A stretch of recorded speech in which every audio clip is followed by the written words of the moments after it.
வானத்தையும் பூமியையும் படைத்த சர்வ வல்லமை உள்ள தேவனை ஸ்தோத்தரிப்போமாக.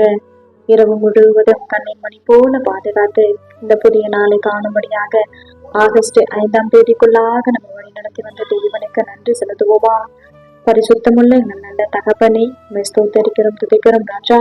இந்த காலை நேரத்திலும் உண்மை நோக்கி பார்க்கக்கூடிய கிருபை கொடுத்ததற்காக நன்றி தகப்பனே.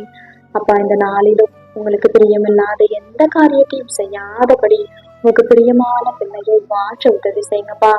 இந்த நாளிலும் எங்கள் தேவைகள் எல்லாவற்றையும் அறிந்திருக்கிறீர் ஆண்டவரே. அதன்படி எங்கள் தேவைகளை சந்தித்து நாங்கள் சோர்ந்து போகாதபடி உடைய வார்த்தை கொண்டு எங்களை குணப்படுத்துவீராக ஆண்டவரே. இந்த நாளிலும் நாங்கள் யாரையும் குறை சொல்லாமல் யாரையும் குற்றப்படுத்தாமல் வாழ எங்களுக்கு கற்றுத்தாங்க இசப்பா. ஒருவரையும் குற்றவாளிகள் என்று தீர்க்காதிருங்கள், அப்பொழுது நீங்களும் குற்றவாளிகள் என்று தீர்க்கப்படாதிருப்பீர்கள்னு சொல்லியிருக்கீங்களா ஆண்டவரே. அப்பா, உங்க வார்த்தைக்கு கீழ்ப்படிந்து வாழ உதவி செய்யுங்கப்பா. உங்களை போல எல்லாரையும் நேசிக்க கற்றுத்தாரும். இந்த காலை நேரத்தில் செபிக்கிற ஒவ்வொருவரையும் ஆசீர்வதிங்கப்பா. அவர்கள் குடும்பங்களையும் உடைய சட்டைகளால மூடி மறைத்து பாதுகாத்து கொள்ளும்.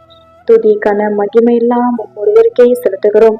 இயேசு கிறிஸ்துவின் இனிய நாமத்தில் செபிக்கிறோம் எங்கள் ஜீவனுள்ள நல்ல பிதாவே, ஆமேன்.